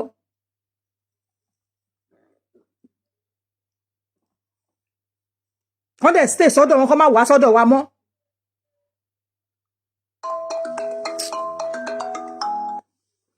Hello, caller, mo bọ̀ jẹ́ kí n fi sí speaker. Ẹ káalẹ́. Hello, ma. Yeah, ń gbọ́ mo wà lórí ètò. Yeah, thank you. Ẹ wà lórí show ni ma. Bẹ́ẹ̀ ni mo wà lórí show. Okay, máa pè yín padà. Ọ̀rọ̀ yín kan pa wá lẹ́rìn bí ìlú. Ọ̀rọ̀ yín náà sọ. Máa pè yín padà. Okay, then. Okay, ẹ jẹ́ kí n wo show tẹ̀tẹ̀ nílé ni. Politics ni mo ń ṣe. Okay, sir. Yeah, right. Yes, sir. Wọ́n ní mo di clown sí gbòòrò ayé. Red nose. Okay, then. Okay. This my hand is scratch. Ó ń yún mi. Ara àwọn ọmọ tá lọ tọ́jú rí. Òun ló ó ya mí lè ó máa ń ya mí lè kanná lára. So tó bá dẹ̀ ti ya mí lè kan skin mi máa dúdú ní ẹ̀rẹ́ lè náà. Look at this one too. Eléyìí tí ẹ̀ ti ń heal. Eléyìí ó yún mi lẹ́nu ọjọ́ mẹ́ta yìí. Ó dẹ̀ ti lo eléyìí ti lo 2 weeks o. Èyí tó wà ńbẹ̀ ó ti lo 2 weeks kò dẹ̀ fẹ́ lọ. And I'm scratching it and it's paining me somehow. Easy. So wọ́n ní mo di clown sí gbòòrò ayé. It's all right. So ìsìn gangan la fẹ́ Yorùbá nation yẹn. Ìsìn gangan. Tí n bá sọ pé Yorùbá nation. A ti ní Yorùbá nation náà nǹkan tí mò ń try láti sọ ni pé autonomy pé kájọ máa ká máa darí nǹkan ọ̀gbìn wa ká máa darí nǹkan tiwa. Because gbogbo GMO plant seed tán wá ń fún wọn yìí mo fi pé tán bá àwọn Ìgbò yẹn náà máa gbà wọlé. Àwọn Ìgbò yẹn náà máa gbà wọlé. Because they can do anything for money. Àwọn èèyàn wa náà wọ́n lójú kòkòrò owó but at least wọ́n sì ní ẹ̀mí Ọlọ́run díẹ̀ sí lára wọn. And I'm seriously thinking wípé in the next 50-100 years àwọn GMO seed tó ń gbà yẹn genetically modified organisms tí wọ́n gbà yẹn ó máa ba ilẹ̀ jẹ́ nǹkan ò ní máa hù mọ́. Nǹkan ò ní máa hù mọ́ kò dáa. I read somewhere wípé Nigerians wọ́n ti gbà wọlé.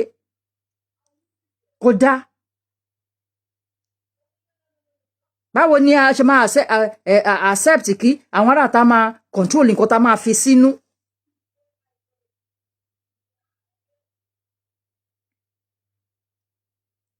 Báwo ni a ṣe máa accept irú nǹkan bẹ́ẹ̀ yẹn?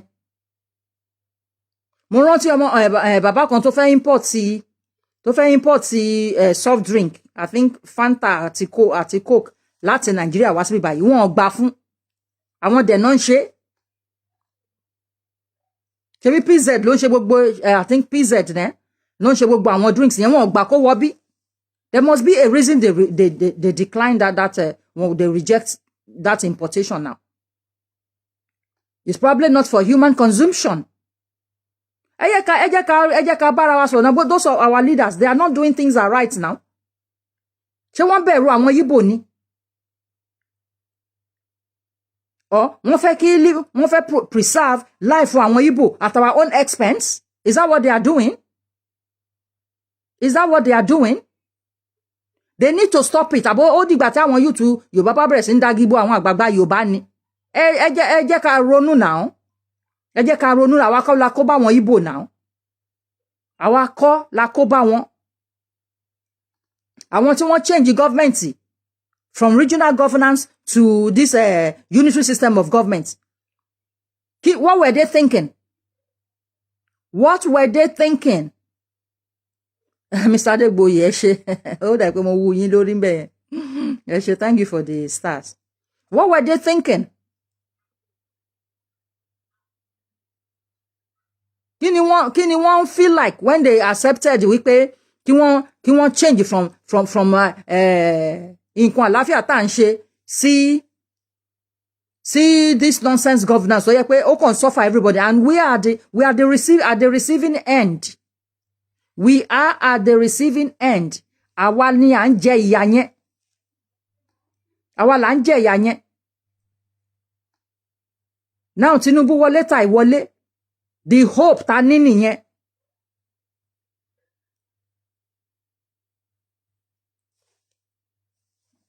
Battery is low.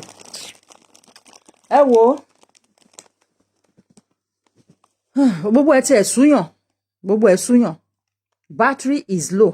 Mi ò dẹ̀ mọ̀ bí tí mo fi battery mi sí. Anyway, jẹ́ kó low tó bá máa low jàre. Mo máa parí ètò ńsìn. Battery nǹkan yẹn ti low. Battery yẹn ti low.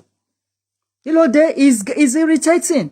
Is irritating. Á dàbí pé à ń show inferiority complex. Ẹ ṣé Mr. Isaac fún stars yẹn. Ẹ ṣé. Ẹ̀yin tẹ́ bá fún one star tí àbá ó ní kí n activate star party. Báwo náà ṣe activate star party? Èmi ò mọ̀ bó ṣe activate star party o.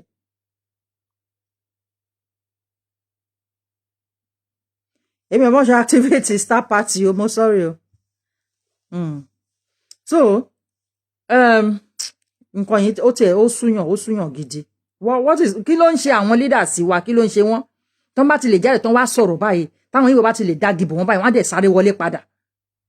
I have not even seen kí lórúkọ brother wa tó fẹ́ Ìgbò yẹn.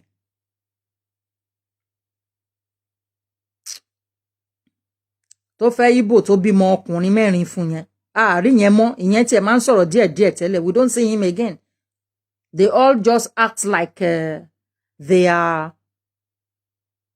I don't know. Everybody just think about their pocket. They don't think about how the next generation can, Femi Fani-Kayode. We don't see him come out to speak again. We don't see him come out to at least defend the Yoruba race again. He used to do it. He used to do it.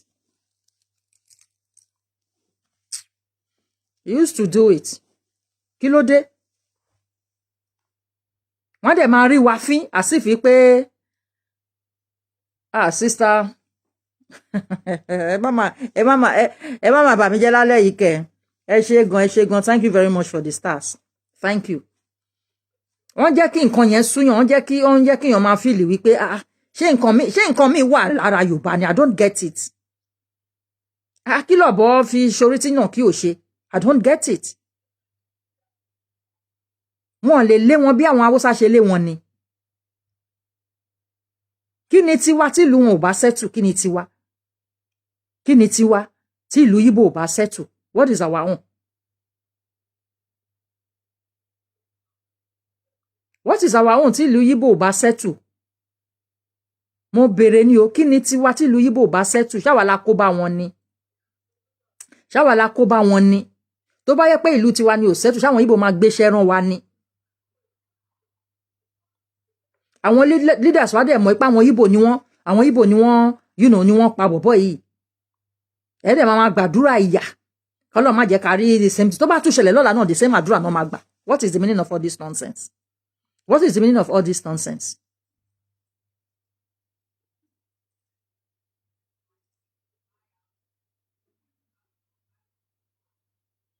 Ìgbà tí Peter Obi wá tó wá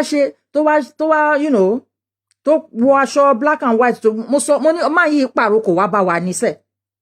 Ó pàrokò wá bá wa ní. Àwọn people wọ́n dẹ̀ ń fa owó ago wa sẹ́yìn. Wọ́n dẹ̀ ń fa development Yorùbá sẹ́yìn. Àwọn Yorùbá ò dẹ̀ rí.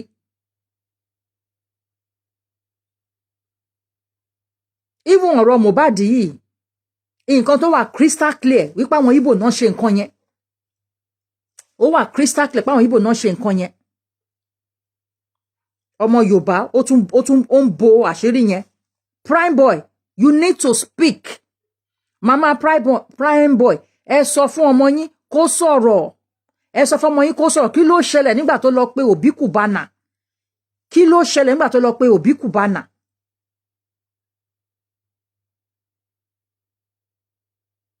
ó yẹ kí ìyá prime boy lọ sọ́dọ̀ tó nígbà tó fi lọ bá ọmọ Wùnmí yẹn ó yẹ kó lọ mo sì ń padà wá ṣe show fún bàbá Mohbad torí wọ́n ní DNA ti jáde ọmọ yẹn ọmọ Mohbad èmi ò tiẹ̀ doubt ẹ̀ from beginning ó yẹ kí ìyá prime boy kó lọ sí ọ̀dọ̀ ìyá Wùnmí ni wípé kí ni nǹkan tó mọ ẹ sọ fún ìyá prime boy ẹ béèrè lọ́wọ́ wọn question tó yẹ ká béèrè lọ́wọ́ wọn ni wípé ìgbà tí prime boy sọ fún tí prime boy lọ fẹjọ́ sùn Cubana chief priest I'm sorry I always say Obi Cubana it's not Obi Cubana Cubana chief priest ìgbà tí prime boy lọ bá tó fi ẹjọ́ sùn tí Cubana chief priest lọ bá ọmọ yìí kí ni nǹkan tó ṣẹlẹ̀ after that nǹkan tẹ́ máa tẹnu mọ́ nìyẹn ẹ bá máa sọ pé ọmọ yín ò lè pààyàn ẹ bá máa sọ pé ọmọ yín ò lè pààyàn ọmọ yín lè má lè pààyàn but ọmọ yín bá wà nínú cult tó dẹ̀ ń bo nǹkan apààyàn náà ni tọmọ yín bá wà nínú cult tó pọ́n fẹ́ initiate ọmọ yín tó fẹ́ initiate bọ̀bọ̀ yẹn ni tó dẹ̀ ń purọ́ apààyàn lòun náà ó àbẹ́ ti èèyàn pípa ni conspiracy ni kí ló ṣẹlẹ̀ so ìgbà tí wọ́n tẹ̀ wá sọ tó wá gbọ́ pé wọ́n mà ní Mohbad ti kú wọ́n mà ní Mohbad ti kú he was the first person tó yẹ kó kọ́kọ́ dé ilé Mohbad he was the first person tó yẹ kó dé ilé Mohbad kó ní pé kó wá sórí Facebook kó máa sọ pé ẹ ti pa ẹ ti ṣe kíní kan no he was the òun ló yẹ kó kọ́kọ́ dé ilé Mohbad pé ọ̀rẹ́ mi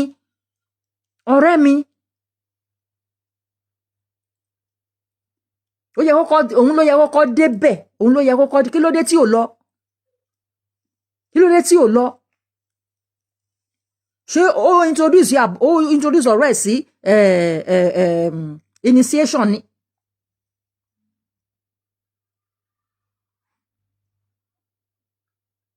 ibi tí ọmọ yẹn ò bá kí ń gún ara ẹ̀ lábẹ́rẹ́ pé kó máa be happy pẹ̀lú abẹ́rẹ́ ara ẹ̀ ibi a jẹ́ pé ibi tí wọ́n tó ti ń struggle tí wọ́n gun ní abẹ́rẹ́ yẹn ní nǹkan yẹn ṣe rí bó ṣe rí yẹn tó bá jẹ́ pé Mohbad ni wọ́n ṣò wá lórí bẹ́ẹ̀dì yẹn ni o èmi ṣe ń doubt ẹ̀ because wọ́n bá ní torí ìyá yẹn tún sọ pé ó wá bẹ̀rẹ̀ sí ní gbà tí ọ̀rẹ́ ẹ̀ lọ tán ó wá bẹ̀rẹ̀ sí ní fi ọwọ́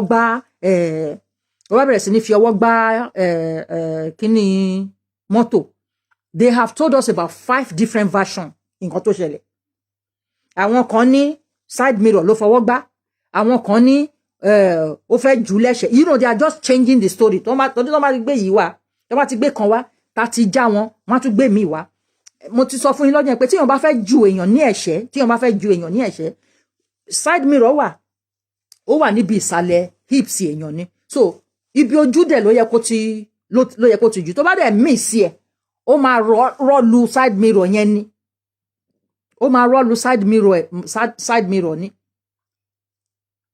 so ìgbà tí prime boy lọ tán ìyá woman yẹn jẹ́ ká mọ̀ pé Wùmí sọ fún un pé àbí mi ò mọ̀ tó sọ fún ipò ọmọ yẹn wá ń fi ọwọ́ gbá mọ́tò ṣé ó ń ṣeré ni because sometimes we don't know ṣé ó ń ṣeré ni àbí torí pé ó ti high tó bá dẹ̀ yẹ pé torí pé ó ti high ni ẹ jẹ́ ká rí ọwọ́ tó fi ṣèṣe yẹn ẹ jẹ́ ká rí ọwọ́ ṣebí a rí mọ́tò tán ló fọwọ́ gbá ẹ jẹ́ ká rí ọwọ́ tó fi ṣèṣe yẹn àti ìrọwọ́ tó fi ṣèṣe so that is why tẹ́mi ṣe sọ pé gbogbo stories táwọn people yìí ń sọ fún wa are all lies they are telling all lies nǹkan tó make sense fún èmi ni wípé bóyá ọmọ yẹn tán bá ní ó jẹ overdose kò yé yín tán bá ní ó jẹ overdose okay a lè believe ẹ but it is most likely pé initiation ni ó ṣẹlẹ̀ ní alẹ́ ọjọ́ yẹn initiation ni ó ṣẹlẹ̀ ìwọ tó dẹ̀ sọ pé ọ̀rẹ́ ẹ̀ ní ẹ́ tí ò bá mọ̀ nípa initiation yẹn o gbọ́ gbàrà tó gbọ́ pé ọ̀rẹ́ ẹ̀ kú ilé ìwọ ló yẹ kó kọ́kọ́ lọ sílé ẹ̀ ìwọ ló yẹ kó kọ́kọ́ lọ sílé ẹ̀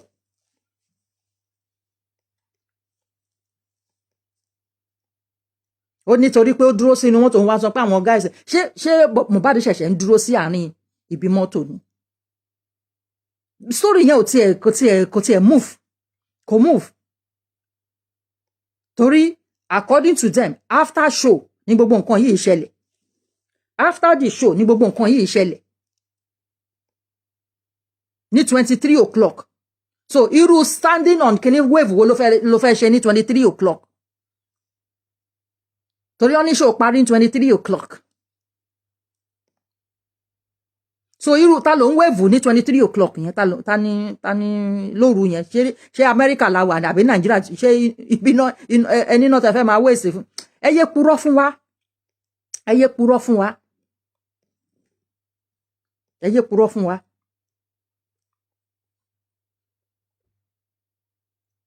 Wùmí máa mọ nǹkan tó ṣẹlẹ̀ that is for a fact ó máa mọ nǹkan tó ṣẹlẹ̀ ó máa mọ nǹkan tó ṣẹlẹ̀ kò yé yín mímọ nǹkan tó ṣẹlẹ̀ tí mò ń sọ ìsídà kó jẹ́ pé ojú ẹ̀ nìkan yẹn ti ṣẹlẹ̀ àbí Cubana chief ti sọ pé okay go and stay inside the other car so person take him inside the other car and let me talk to Mohbad. We want to know nǹkan tí ó ṣẹlẹ̀ ní ọjọ́ yẹn.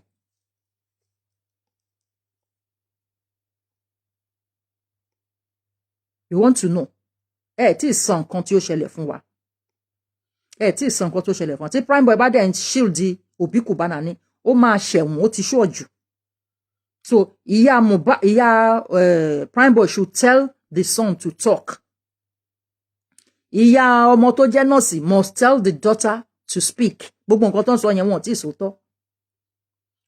sòótọ́ èmi ò fẹ́ believe story pé wọ́n pe nurse okay ẹ jẹ́ kí wọ́n béèrè lọ́wọ́ the other nurse tí wọ́n pe òun yẹn nǹkan ẹni ṣẹlẹ̀ lè happen Nàìjíríà wọ́n ti lè fi owó dí yẹn náà lẹ́nu pé tó ń bá béèrè lọ́wọ́ ẹ pé ṣé wọ́n pè ẹ kò sọ pé wọ́n pè ẹ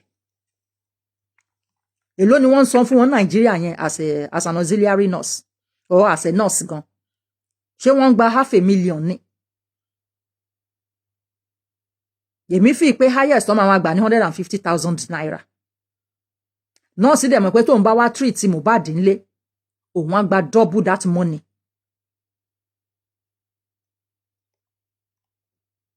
so kò ní sọ pé òun busy àfi tí ò bá sí in town so you people should stop lying to us and ẹ̀yin ọmọ Yíbò stop buying our people is enough. It is enough. And all of you, Kobokobo, I don't care which kind of Kobokobo you are, you need to stop putting your mouth into Yoruba case. Mohbad case, Naira Marley, Sam Larry case, Yoruba case, ni wọ́n. Kò sí tó kan ẹ̀yin ńbẹ̀. People, they buy every day. Una they even they do sit at home. If una no sit at home, then go blast una brain off. Una no go there, go they cry. Una no go there, go dey cry. Lagos no be Edo. Lagos no be Warri. Do you understand? Lagos no be Abia. No be Enugu. No be Anambra. When I know they put on our matter again. When I know they put on our matter. Ẹ̀yin lẹ ń pa, ẹ̀yin lẹ ń kún, ẹ̀yin lẹ ń ṣe. Ẹ wo ẹ ṣe ẹ̀yin èèyàn tí ẹ wá wo show wa ní alẹ́. So Peter Obi should let Nigerians breathe. Peter Obi, you should let Nigerians breathe. In fact, you should let Nigeria breathe. You should come and explain to us what he's afraid of. Why is he scared? What is he afraid of? Our prime boy and the nurse are allowed visitation. Only their lawyers can hear them. But what if lawyers are bribed by Cubana chief priest? Anything is possible. And this is where the Lagos state government comes in. This is where the Lagos state government comes in. You see all this so-called Igbo celebrities. All of them. They stay in that Lagos. They are not paying tax. All of them, they are not paying tax. They think they don't have to pay tax because government is, because they are doing online this thing. Even at online, you still pay tax. You still pay tax if they give you stars in if the Facebook give you money you still pay tax on it. You should be paying tax because of the kan ló ṣẹ̀ṣẹ̀ ra GLE. Èyí ọmọ tán ló ní krokro lẹ́yìn yẹn. Ló ṣẹ̀ṣẹ̀ ra GLE.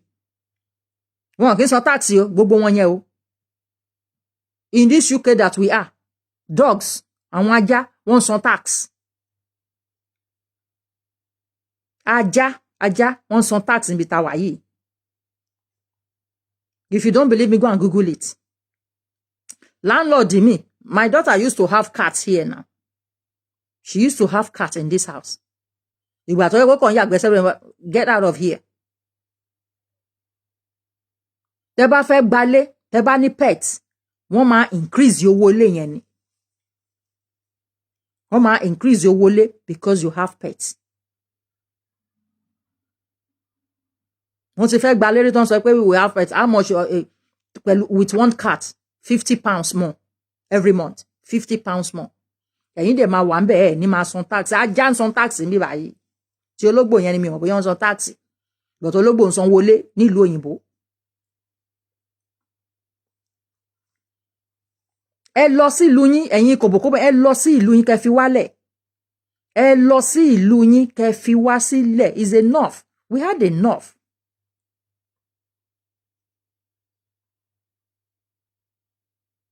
We had enough of you people. Ẹ lọ ẹ ti balẹ̀ ayé Yorùbá jẹ́ rí. Man tó sọ̀rọ̀ yẹn. Ó mọ̀ ni. But the problem with Yorùbá people ni pé wọ́n ò ní loud ẹ̀. Ó dẹ̀ yẹ kán loud ẹ̀. Wọ́n ò ní loud ẹ̀.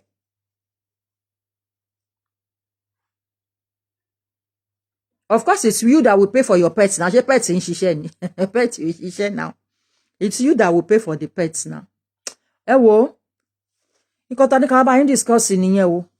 Àwọn tí wọ́n sọ pé madam make you do politics. Ṣé rí pé kò make sense yíyan bá tiẹ̀ ń gbọ́ sí wọn lẹ́nu pé come and do politics. Àṣẹ politics ń sìn ń bolẹ̀ ti rí wọn. Wọ́n á prefer lọ́wọ́ politics ń bò mí. Wọ́n dẹ̀ máa sọ fún yín pé oh you are good when you do politics. You are good when you do politics. But that is Yoruba for you. That is Yoruba for you. So, again, have a good evening and a beautiful Sunday, remaining hours of Sunday. Bye. Love you all.